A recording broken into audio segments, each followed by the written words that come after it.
Bonsoir et d'abord un bravo à une chercheuse de l'Institut d'optique de Palaiseau. Elle s'appelle Sylvie Lebrun. Hier soir à Paris, elle a remporté l'Oscar de l'innovation. C'est une distinction qui est attribuée à des industriels ou des spécialistes de l'optique, de l'électronique et des logiciels en Île-de-France. 6 des 12 lauréats étaient issus du département. Sylvie Lebrun a obtenu son prix pour ses recherches sur la détection des cancers in vivo. Son projet, il s'appelle Rambio et elle y travaille avec 3 collègues depuis 3 ans. Ça représente une reconnaissance du milieu scientifique.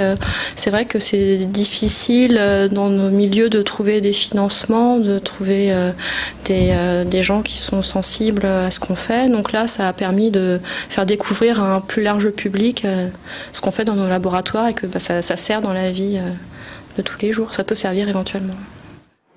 Déjà plus de 15 jours maintenant que les poubelles s'amoncellent, particulièrement sur les trottoirs de la Grande Borne à Grigny. Le conflit entre les entreprises de nettoyage n'est toujours pas réglé. Et ce sont encore une fois les habitants qui en sont les victimes. D'après Le Pied-Voix, le bailleur social, une solution serait sur le point d'être trouvée, y compris pour gérer l'urgence et le problème des employés non réembauchés. Christophe Garnier. Un fort sentiment d'exclusion dominait aujourd'hui à la Grande Borne. Les habitants n'osaient même plus s'exprimer et encore moins se plaindre. Après 10 jours de non-ramassage des ordures, beaucoup avaient l'impression qu'il était devenu inutile de parler. On nous traite comme des chiens, on vivait dans une porcherie.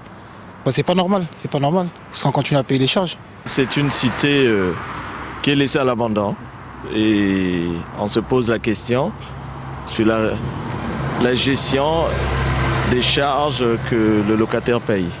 Ce matin, le bailleur social se disait conscient de l'urgence de la situation. Les responsables affirmaient avoir mandaté la société de nettoyage CENI pour ramasser les poubelles dès demain. C'est pas demain, c'est hier. C'est-à-dire que nous avons demandé à l'entreprise CENI, avec laquelle nous sommes en relation quotidiennement, d'assurer la propreté du site. Alors, bien sûr, ça coûtera ce que ça coûtera. On assurera pour que le site soit propre. Dans l'immédiat, nous demandons à l'entreprise par contrat de faire en sorte que la Grande Borne soit propre. Un nouveau prestataire devrait être désigné mardi prochain pour 3 ans. Un prestataire qui, d'après le bailleur, sera fortement incité à réembaucher les 21 salariés restés sur le carreau lors de ce conflit. Toujours pas de solution en vue dans le conflit qui oppose la direction du centre d'aide au travail pour handicapés d'Étampes. Et ce, malgré un rendez-vous ce soir à la sous-préfecture. Les syndicats continuent de demander la démission de leur directeur et demain, ils envisagent de bloquer à nouveau l'entrée du personnel. On se souvient que lors de la dernière rentrée à Corbeil, le lycée Douaneau et 3 autres collèges de l'Essonne avaient obtenu le label Clair. Le label Clair, ça signifie collège, lycée, ambition, innovation et réussite. Et bien c'est grâce à cela que les chefs d'établissement peuvent, entre autres, choisir une partie de leurs enseignants. Mais alors que l'inspection d'académie envisage d'élargir ce programme à d'autres établissements essonniens, eh bien les professeurs du lycée de Douaneau, eux, demandent à sortir de ce dispositif. L'un des plus importants forums de l'emploi en Île-de-France, en tout cas le plus important du département, c'est à Sainte-Geneviève-des-Bois. Ce forum pour l'emploi du Val-d'Orge proposait aujourd'hui quelques 20 000 offres. Une manifestation où le demandeur est particulièrement pris en considération.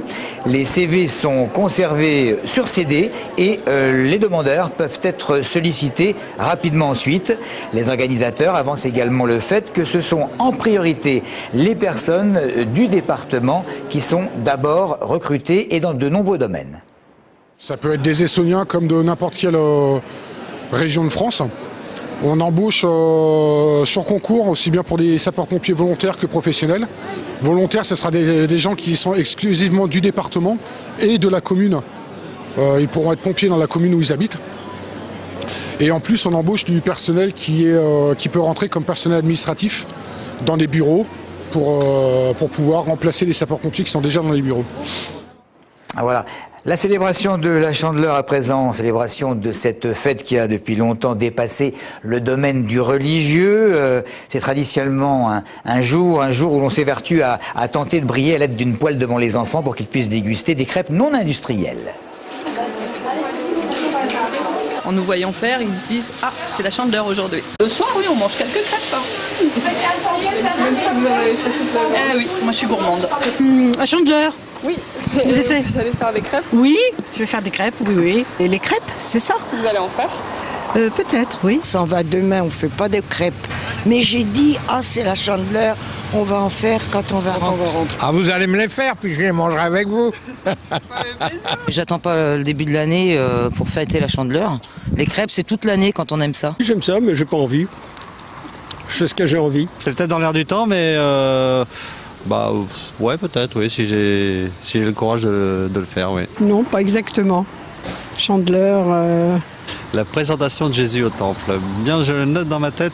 Non, je sais pas du tout. C'est la Chandeleur, vous allez faire des crêpes? Non, pas du tout, mademoiselle, je suis toute seule, alors je vais pas m'embêter à faire des crêpes. Alors, crêpe ou pas crêpe, une conférence débat ce soir, mercredi à Saint-Aubin. Le thème, les OGM d'intérêt pharmaceutique et les OGM agroalimentaires. Quelle différence? Quels sont les risques? Conférence animée par un spécialiste, un docteur en biologie et un enseignant-chercheur en génétique moléculaire. C'est à 20h30.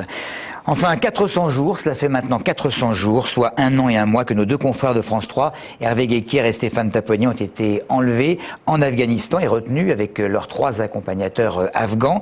La mobilisation, elle se poursuit un peu partout, côté politique bien sûr, mais également dans toutes les rues. Enlevés le 29 décembre 2009, les 2 journalistes effectuèrent, rappelons-le, un reportage pour le magazine de France 3, pièce à conviction. Une pensée particulière, comme chaque semaine, et plus encore aujourd'hui. Merci de nous avoir suivis.